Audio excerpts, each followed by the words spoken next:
산성비. 요즘 산성비 얘기 안 하잖아. 맞아요. 그죠? 진짜 신기하다. 그래. 대학 때 수업 땡땡이 치고 막 가고 있으면 동기 여자친구가 정모야 너 급이 맞으면 안 돼. 급이 산성비야 너 옛날에 대머리 진짜 돼. 그랬어요. 그런 거야. 근데 저 정말 대머리 됐어요 봐요. 근데 이 대머리는 산성비 때문에 생긴 게 아니야. 인사할 시간도 많습니다. 여러분의 시간을 낭비해드릴 느리지만 쿨한 과학. 랩미팅입니다. 반갑습니다, 교수님들.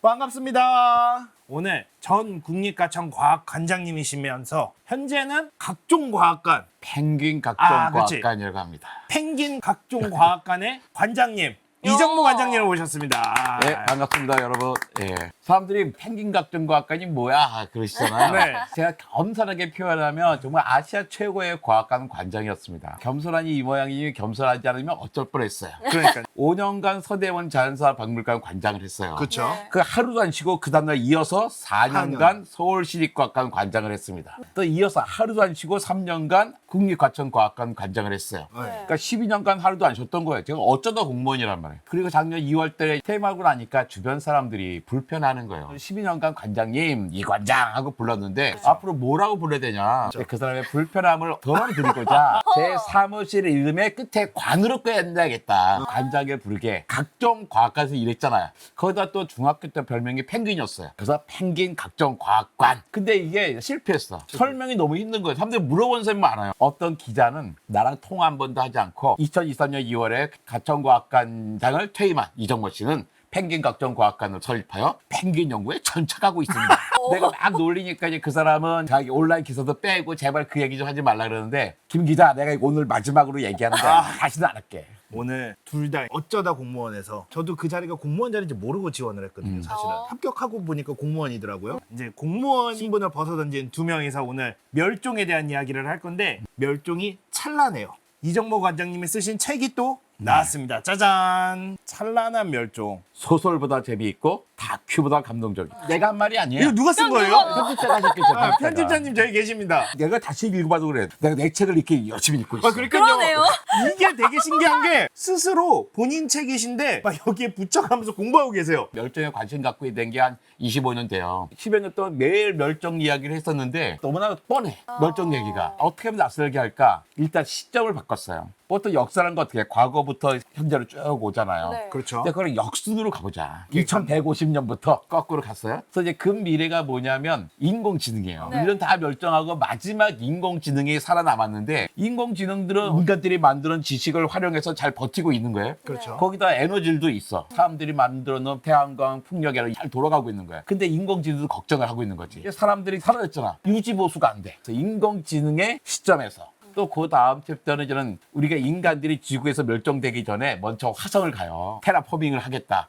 근데 거기도 실패해. 그게 금밀이잖아. 그다음에 뭐 구석기, 신석기, 네안데르탈인, 그러다 공룡의 멸종 나오고 쭉 가다가 삼엽충 멸종 나오고 마지막에는 지구의 생명이 살려면 누가 필요해요? 달과 바다가 있어야 되잖아. 그렇죠. 네. 멸종을 좀 낯설게 보기 위해서 시간 순서와 화자가 바뀌는 거예요. 멸종을 앞둔 그 생명체들. 멸종은 뭘 얘기하는 거냐면 진화를 얘기하는 겁니다. 어떤 새로운 생명체가 생기는 게 진화잖아요. 네. 진화가 일어나려면 필요한 일들이 있어요. 제가 아시아 최고의 과학관 관장이라고. 그럼요. 그건 제 생각이에요. 모든 동료들이 그렇게 생각하지는 않았을 거 아니에요. 다른 분을 관장으로 모시고 싶었을 거예요. 관장 자격인 사람들이 많이 있어. 하지만 그들이 관장으로 오지 못했어. 이유가 하나예요. 내가 자리를 차지하고 있었거든. 그러니까 내가 나가자마자 나 다른 분들 계속 모시잖아요. 이게 뭐냐면 어떤 새로운 생명체가 생기려면 진화를 하려면 그 전에 무슨 일이 있어야 돼요? 멸종이 있어야 되는 거야. 그러니까 누군가는 사라져 나가야 되는 거야. 멸종. 근데 그러다가 이제 지구가 엄청나게 더워지기 시작했잖아요. 이때 내가 좀 새로운 통찰을 가져요. 생명체가 사라지려면 어떻게 해? 환경이 바뀌어야 되잖아요. 그렇죠. 맞아요. 생명의 가장 중요한 생존 조건이 뭘까? 그게 바로 기후변화다. 기후가 변하면 멸종이 되고 멸종이 되면 진화가 일어나는 거예요. 그래서 이제 요즘에 기후변화 문제에 관심이 많게 생긴 거죠. 근데 여기에 추천의 글이 있는데 이것도 추천해준 사람이 이미 지구는 5번의 대멸종을 경험했다. 그리고 그곳에 살고 있는 최상위 포식자인 인류는 이제 6번째 대멸종을 맞이하고 있다. 이거 누가 썼는지 알아요? 궤도님이 쓰셨습니다. 어머! 궤도, 과학 커뮤니케이터. 이 책을 다 할 수는 없잖아요. 오늘은 어떤 이야기를 해주실 건가요? 제일 재미없는 부분을 인간의 이야기. 그렇죠. 그러니까 우리 바로 전 세대의 이야기들을 한번 해보고 싶어요. 공룡 재밌죠? 공룡 재밌는데 얼마 전에 박지정 박사가 나왔잖아. 박지정 박사 때문에 여기서 공룡 얘기 못 하겠더라. 네.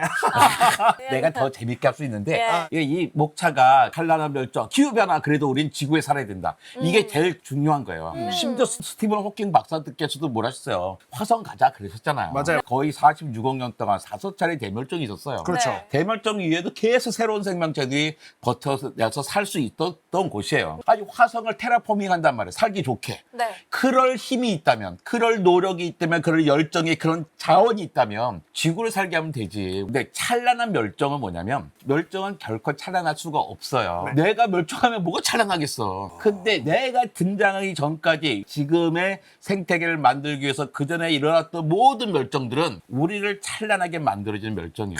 그렇다면 우리가 이 찬란한 색을 조금 더 즐겨보자. 어떻게 즐길 것인가 좀 더 지속해야지. 이 기후 문제 해결해야지. 라는 얘기를 처음부터 끝까지 하는데요. 내가 쭉 가다 보니까 결국에 모든 멸종들은 기후 변화 때문이더라는 거예요. 그러니까 대멸종은 진행 중이게 첫 번째 챕터잖아요. 맞아요. 네. 아, 근데 그 전에 이게 또 프롤로그가 또 기가 막힙니다. 네. 연대표와 지구의 역사를 하루를 만들어 놨어. 네. 하루한테 시간표도 있는데요. 2150년 인공지능이 말하는 인류의 멸종이에요. 두 번째 챕터는 2100년 화성 로봇이 말하는 테라포밍이에요. 아, 그렇죠. 세 번째가 2024년 범고래가 말하는 지구 온난화 이야기하고 있습니다. 범고래, 거기에 왜들, 물범, 황제 펭귄 이런 친구들이 서로 얽혀 있는 거예요. 나중에 똥으로 얽혀요. 왜 이 똥이 얼마나 중요한지. 펭귄이 알을 잘 못 낳아. 이렇게 잘 못 키우는 거. 왜 못 키우냐면 바닷가에 살잖아, 살길은. 근데 알은 저 안쪽에서 낳죠. 먹여야 되잖아, 애들. 네. 그러면 암컷이나 수컷이 보고 있고 나머지 배를 깔고 쫙 미끄럼을 타고 바다에 가서 잔뜩 태워가지고 와야 되는데 남들이 더워서 진창이 돼버렸어. 뒤뚱 하도 와. 그러니까 오랜 시간이 걸려서 지쳤어. 새끼가 엄마 왔네, 밥 주세요. 아 했는데 토하려니까 토할 기가 없는 거야. 그러니까 새끼가 급격하게 줄어드는 거예요. 줄어드니까 어쨌든 전체적으로 개체수가 줄 수밖에 없잖아요. 개체수가 줄어드니까 똥을 조금 싸. 똥을 조금 싼 게 뭐가 문제인데 그 똥 속에 철분들이 있어요. 네. 그 철분이 바다에 공급이 돼야 되는 거야. 식물성 플랑크톤이 그걸 먹고 막 자라죠. 근데 거기서 더 중요한 게 뭐냐면 식물성 플랑크톤이 어마어마하게 광합성을 합니다. 광합성 양이 줄어들잖아. 광합성 양이 줄어들니까 이산화탄소 양은 점점 늘 수밖에 없는 그렇죠. 거죠. 그러니까 한편으로는 계속 지구가 더워지고 한편으로는 이 개체수는 점점 줄어들고 이렇게 서로 연결되어 있다는 걸 보여주는 거예요. 그래서 모든 것이 연결되어 있다. 이 이야기를 누가 처음 하냐면 알렉산더 폰 훔볼트라고 그 사람이 이제는 자연의 탐험 이라는 걸 합니다. 그러니까 처음으로 과학 탐험을 한 사람이야. 그 남미도 처음 가서 그 화산 꼭대기도 처음 올라가 보고 하면서 처음에 등고선이니 이런 걸 생각한 사람이야. 높이 올라가면 온도가 떨어져. 온도가 떨어지면 식물도 달라지고 식물이 달라지면 동물도 달라져. 이게 다 연결돼 있다. 라이프 웹이라는 건데 그걸 처음으로 생각한 사람인 거예요. 결국 그 사람의 결론을 한 줄로 얘기하면 모든 것은 연결되어 있다는 거예요. 태학의 핵심이에요. 근데 그 모든 것을 연결되어 있다는 것을 훔볼트는 그 책을 쓰기에 코스모스를 해가지고 한 이만큼 두꺼운 책을 씁니다. 난 그걸 한 챕터에 다 썼다는 거 아니야. 그 다음에 이제 네 번째 챕터가 찰스 다윈과 산호가 말하는 산호의 멸종. 산호가 역할이 뭐냐면 제가 저기 가봤잖아요. 호주의 그레이프 베리 리프에 집사람에게 거짓말까지 해가면서 갔어. 어휴. 저는 알거든요, 번호를. 내가 본 산호초는 싹 다 죽어 있어요. 호주 사람들이 환경을 얼마나 지켜요. 그 사람들 잘못이 아닌 거죠. 지금 더워지고 산소화되니까 산호가 막 죽어가고 있는 거예요. 이게 산호의 역할이 뭐냐면 바닷속에 녹아있는 이산화탄소와 바다에 있는 칼슘을 결합시켜서 탄산 칼슘을 만드는 거예요. 석회, 조개 껍데기 재료를 만드는 거예요. 네. 그다음에 산호도 딱딱하잖아요. 그걸 만드는 거예요. 산호의 역할이 이산화탄소를 제거하는 건데 네. 이산화탄소가 너무 많아지다 보니까 산호가 죽게 되고 있는 거죠. 여러분들도 난 좀 스쿠버를 해야 된다고 생각하는데 왜 하냐면 스쿠버는 해양과 상관없습니다. 옷만 입으면 저절로 떠요. 그다음에 커다란 오리발로 하잖아. 그래서 공기통까지 맺기대 내려갈 수가 없어. 상어에게 물리면 어떡해? 그런 걱정들도 많이 하죠. 네. 상어는 사람에게 관심 없어. 1년에 상어에게 물려 죽는 사람은 전 세계 매년 평균이요. 6명에서 10명 사이예요. 그런데 사람에게 죽는 상어는 매년 1억에서 3억 마리야. 그러니까 상어가 사람을 무서워하지 사람이 상어를 무서워할 일은 아닌 거예요. 우와. 근데 거기 가서 이제 깜짝 놀란 게 그것들이 처참하게 되어 있는 거예요. 살려내려고 노력을 하고 있습니다. 살아나는 단초들은 발견되고 있어요. 과학자들이 이런 조건을 만들면 되겠구나. 생각만큼 잘 살아나고 있지는 않지만 그래도 충분히 과학자들의 노력에서 된다고 생각해요. 네. 난 여기에 대해 중요한 포인트가 생각하는데 사람은 문제를 일으키기도 하지만 문제를 해결도 합니다. 1990년대만 해도 매달 뉴스에 나왔어요. 남극 상공에 오존구멍이 오존. 커졌어요. 요즘 그런 뉴스 안 나오잖아요. 그 문제가 해결됐어요. 그러니까 오존구멍이 왜 생겨? 파월 쿠리처를 비롯한 3명의 과학자가 이거 우리 프레온가스 때문에 생기는 거야. 몇 가지 밝히고 노벨상을 받았어요. 그래서 30년 전까 안 썼잖아요. 안 쓰다 썼죠. 보니까 이게 정상적인 크기로 줄어들고 있는 거예요. 오. 또 저것도 있어요. 산성비. 요즘 산성비 얘기 안 하잖아. 맞아요. 그죠? 진짜 생각해보니까 신기하다. 그러네. 대학 때 수업 땡땡이 치고 막 가고 있으면 동기 여자 친구가 정모야 너 급이 맞으면 안 돼. 급이 산성비야 너 옛날에 대머리 진짜 돼. 그랬어요. 근데 저 정말 대머리 됐어요 봐요. 근데 이 대머리는 산성비 때문에 생긴 게 아니야. 이건 유전이야, 유전. 근데 요즘은 다들 맞고 다니잖아요. 왜? 산성비 아니고 정상적인 비가 되고 있습니다. 우리는 문제를 익히기도 하지만 문제를 해결할 수도 있어요. 저는 계속 이 책에서 얘기하는 게 그거야. 우리 포기하지 말자. 우리 충분히 해올 수 있어. 뭐 이런 얘기를 하고 있는 겁니다. 그 다음 챕터가 아니면 인류세. 지금 우리가 인류세잖아요. 네. 여섯 번째 대멸종은 대략 시작된 게 1950년 정도부터예요. 처음에는 여섯 번째 대멸종은 신석기 시대 홀로세로 잡았어요. 네. 근데 우리 현대인은 교양인. 그렇죠. 교양인의 특징이 뭐냐면 책임을 자기가 지고 싶어 하는 거야. 그런데 신석기 그 시대에 말 대한 멋있네요. 여섯 번째 대멸종이 시작됐어? 우리 책임이 너무 없어 보여. 우리는 그러고 싶지 않은 거예요. 이 문제를 우리가 가져야겠다. 그래가지고 산업혁명 때부터 하자 그랬어요. 산업혁명 때 하는 것까지 좋은데 지층의 특징이 없어. 지지작자들이 보기에 외계인이 와서 보더라도 지층이 확 달라져야 되잖아요. 특징들을 찾아야 되는 거예요. 찾는 데가 어디냐? 1950년이에요. 1950년 지층부터는 지구 어디에서도 방사선이 막 검출돼. 하도 핵실험들 해가지고. 플라스틱, 콘크리트가 어마어마하게 나오는 거예요. 생물학적인 특징도 있었잖아요. 어딜 봐도 파도 나오는 거. 어딜 봐도 참. 치킨을 치킨. 1920년부터 전 세계가 공장식 양계하면서 모든 사람이 닭을 먹기 시작했어요. 한국 사람 5천만 명이에요. 5천만 명이 먹는 치킨이 몇 마리인 줄 아세요? 10억 마리예요.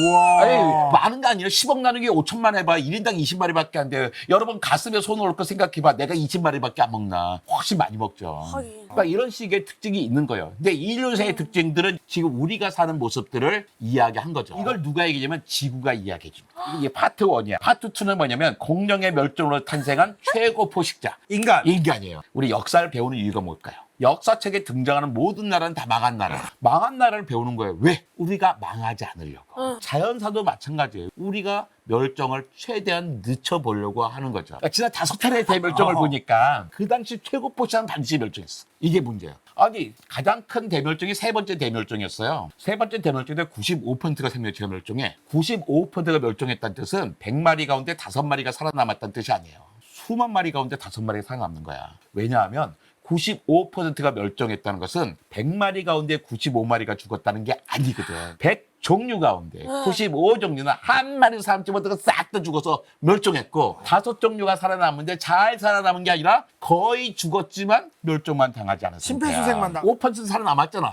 그러면 이 6번째 대멸종 때도 5%든 10%든 누구 살아남겠지. 그때 우리만 살아남으면 되지 뭐가 문제야. 아니죠. 아니죠. 맞죠? 네, 맞죠? 우리만 살아남으면 그 자리에 새로운 생명체들이 등장해요. 우린 되게 멋진 파노라마를 볼 수가 있어. 이거 괜찮은 거야. 그런데 자연사를 보니까 그 당시에 최고 포식자는 반드시 멸종하더라. 근데 지금 최고 포식자가 누구야? 인간이라는 거잖아. 이게 또 하나 더 있어요. 최고 포식자뿐만 아니라 생물량으로도 그래요. 생물량이 가장 많은 생명체 있잖아요. 걔네들도 반드시 멸종했어. 왜? 생물량이 가장 많다는 건 뭐예요? 그 환경이 가장 잘 정리했다는 거지. 근데 사람이 정말 어마어마하게 위대한 존재인 게 먹이 피라미드가 있잖아요. 그건 최고 포식자 꼭대기 있어. 그 먹이 피라미드에서 최고 포식자 얼마 안 되잖아. 그 어떤 고래도 그 어떤 공룡도 이 80억 명만큼 존재해 본 적이 없어. 그러니까 지구에 가장 많은 생명체가 인간이에요. 아 무슨 소리예요? 그래요? 박테리아가 훨씬 많지. 박테리아가 한 종이에요? 수십만 종이지. 아닐 건데 개미가 제일 많을 건데 개미는 최소한 1만 4천 종이에요. 우린 쟤네들 다 개미라고 부르지만 자기네끼리 모르는 사이야. 근데 사람은 어떻게 한 종이란 말이야. 지구 역사상 이렇게 성공적인 생명체가 없었어요. 근데 자연사에 보니까 최고 포식자도 대멸종을 통과하지 못해. 생물량이 제일 많아도 통과하지 못해. 그러네요. 그렇다면 이 6번째 대멸종 우리의 문제예요? 남의 문제예요? 우리의 우리의 문제. 문제잖아. 만년 전 구석기인이 고백하는 자신의 멸종이야. 구석기인과 신석기인의 차이가 뭐예요? 구석기인은 수렵 채취를 하던 사람이었고 네. 신석기는 농사를 짓는 사람이에요. 그 다음이 사만전 네안데르탈이 고백하는 자신의 멸종이야. 네안데르탈 우리 가족밖에 안 남았어. 네. 마지막에. 호모사피엔이 지나가는 거야. 어어. 근데 관심도 안 갖고 가는 장면으로 끝나요. 그 다음에 12,000전에 스밀로든이 많은 자신의 멸종. 스밀로든이 저거잖아요. 검치호랑이. 사실 호랑이도 아닌데 이게 이렇게 돼가지고 재밌거든. 이게 사냥용이 아니냐. 또 이제 과학자들 대단하고 스밀로든은 입을 120도로 벌려. 그러니까 이게 또 쓸모가 있더라. 네안데르탈 비만 유전자 탈모 유전자인가? 이 책 읽으셨어요? 비만 유전자 탈모 유전자 나와 여기. 이야. 12,000전 털메버드가 말은 대형 초식 포유류의 멸종. 그러니까 처음 보는 사냥꾼이 나타난 거야. 털메버드가 사람을 만나게 된 장면이에요. 그 다음에 6천만 년 공룡이 말하는 5번째 대멸종이 있잖아요. 파트3에 가서 진화와 공생의 장대한 시작 있잖아요. 화산 폭발에 살아남은 공룡들. 네 번째 대멸종이었고요. 그 다음에 2억 5천 100만 년 전 디메트로돈이 말하는 세 번째 대멸종. 생명체의 95% 살았다. 처참한 거죠. 여기서 배울 게 정말로 많이 있습니다. 2억 년 전 메가네오라가 말하는 자신의 멸종. 이때 산소 농도가 지금의 21%잖아요. 그 다음 33%, 35%가 맞아요. 높아졌어. 그랬더니. 확산이 잘 되는 거야, 산소 확산이. 그러니까 커질 수 있는 거예요. 그래서 메가네오라는 커다란 네오라, 신경이라는 뜻인데 잠자리, 시맥이 있잖아요. 잠자리 맥이 신경처럼 보여서 오해를 잡은 입인데 사실 또 신경도 있어요. 한쪽 날개가 40에서 70cm, 몸통까지만 1m 50이에요. 잠자리. 잠자리가. 나방 이만한 것만 봐도 막 그렇잖아. 그다음에 노래기라는 게 이제 그런 절지동물인데 지네는 다른 거야. 그 노래기는 두께가 10cm, 폭이 20에서 40cm, 길이가 3에서 5m야. 그 당시 동물들에게는요 천국이었어요. 식물도 천국, 동물도 천국이에요. 왜냐면 그 당시는 산소 농도도 높았지만 이산화탄소 농도도 높았어요. 지금 이산화탄소 0.04%예요. 근데 원래 산업화제는 0.02%밖에 안 되고 이산화탄소 농도가 10배나 높았어요. 그러니까 어떻게 해요? 엄청나게 더웠죠. 근데 석탄기야. 석탄기가 이제 나무가 처음 생겼을 때요. 초열대 기후가 됐어. 더운 지역의 특징이 있죠. 비가 엄청나게 오는 거예요. 식물의 입장은 천국인 거예요. 산꼭대기 계곡까지 아름드리 나무가 가득한 거야. 근데 뿌리는 변변치 않아. 왜? 뿌리에는 다양한 기능이 있지만 가장 중요한 기능이 물을 흡수하는 거예요. 근데 물이 펑펑 오잖아. 힘들어가지고 뿌리가 뭐 깊게 멀리 나갈 생각을 안 하는 거잖아. 공기 중에 있던 그 많은 이산화탄소가 다 나무 속으로 들어갔어. 꽉 차 있는데 태풍이 불어서 위에서 나무가 쓰러져. 휩쓸고 내려가서 그 계곡의 늪에 꽉 차입니다. 뿌리가 뽑힌 나무니까 어떻게 돼야 돼? 죽는 거예요. 죽은 나무 썩어야 돼요. 썩으려면 뭐가 있어야 돼요? 미생물이 있어야 되는데 나무가 처음 생기다 보니까 이 나무를 썩게 하는 미생물이 없어. 없죠. 그 나무가 썩지를 못해. 그러니까 계속 쌓이면서 열과 압력을 받아서 그 나무에서 산소 성분 빠져나가, 수소 성분 빠져나가, 탄소 성분만 남아가지고 꽉 눌려서 만들어진 게 바로 석탄인 거죠. 석탄이라는 게 뭐냐면 석탄기 공중에 있었던 이산화탄소가 거기에 파묻혀 있는 거야. 지금 우리가 그걸 뺏쓰고 있잖아. 뺏쓰고 있으니까 지금 점점 더워지고 있는 거예요. 그게 1억 6천만 년 동안 0.02%에서 0.03%를 왔다 갔다 하게 했어. 근데 우리가 단 100년 동안에 0.042%를 만든 거예요. 이산화탄소 계속 발생한다면 땅속에 얼마나 많겠어요. 지금보다 5배 더만큼 나올 수가 있단 말이에요. 와. 석탄은 얼마든지 있어. 그런데 그걸 쓰면 되겠어 안 되겠어? 다른 방법을 찾아야 되는 거예요. 그래서 이제 현대의 백상아리가 말하는 4억년 생존의 비밀. 상어는 지금도 살아있잖아요. 네. 상어가 정말 대단한 게 4차례의 대멸종을 겪고도 살아남았어. 2, 3, 4, 5. 4번의 대멸종에 살아남았던 거야. 얼마나 유연성이 있었을까? 그러니까 우리가 상어한테 배울 게 있어요. 우리가 편식하지 말아야 돼. 그 다음에 뭐냐면 5억 4천 100만 년 전에 삼엽충이 말하는 진화의 시간. 마침내 눈이 생기다. 지구의 역사가 46억 년, 생명의 역사 38억 년인데 38억 년 생명이 이미 있었는데 왜 5억 4천 100만 년 전부터 고생돼야 그처럼 안 쳐주고 5억 4천 100만 년 전에 어마어마한 사건이 있었거든요. 그게 뭐냐 지구에 처음으로 눈이 생겼어요. 그전에는 이미 많은 생명체들 살고 있었는데 눈이 없어.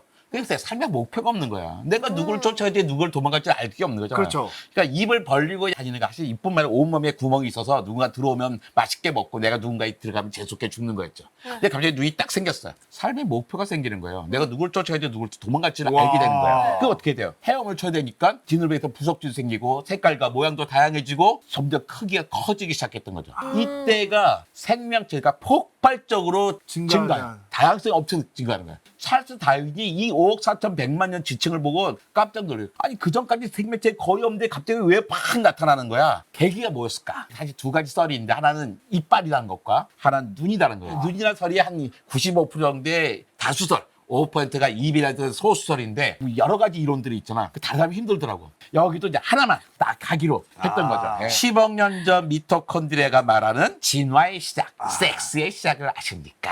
그 섹스가 생긴 다음부터 드디어 죽음이라는 게 발명되는 거예요. 왜냐하면 그전에는 무성생식이었잖아. 복제.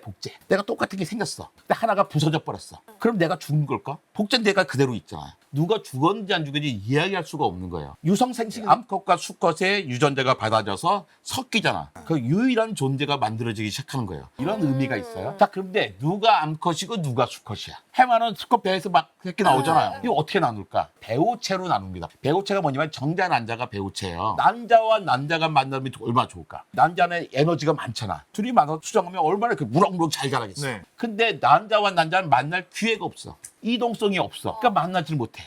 그 만나려면 이동을 해야겠네. 정자와 정자는 만날 기회가 많은데 만나봤자 양분이 없으니까 자라질 못해. 그래서 생긴 게 뭐냐면 운동성은 없고 양분이 많은 커다란 배우체와 양분은 없지만 운동성 있는 작은 배우체의 조합을 경우에만 유성생식에 성공을 하게 된 거예요. 근데 해마 같은 경우는 해마 수컷이 작은 배우체를 줬어. 그러니까 수컷이야. 수정란을 자기 뱃속에 놔둘 뿐이에요. 그렇죠. 그러니까 자기가 낳지만 처음에 자기가 개공한 배우체에 따라서 수컷이냐 암컷이냐가 결정되는 거죠. 그 이제 마지막 챕터가 45억 년 전 달과 바다가 말하는 생명의 탄생, 모든 이야기의 시약과 끌, 달이 가로하고 뿌듯해하며 단지 내가 만들어낸 밀물과 썰물은 자네 생명 탄생의 고향이 될 결정적인 역할을 했지. 연극 지문처럼 돼 있어요. 이거 그러네요. 보시면요. 달하고 바다가 대화하는 식으로 돼 있어요. 그래서 딱딱한 책이 아니고 딱 직관적으로 더 상상할 수 있게 딱 그렇게 되어 있네요. 달과 바다에 대해 쓸 거야. 생명 탄생의 가장 중요한 요소거든요. 아, 내가 셰익스피어가 되면 어떨까? 로미오와 줄리엣이 대화하듯이 쓰면 되겠다.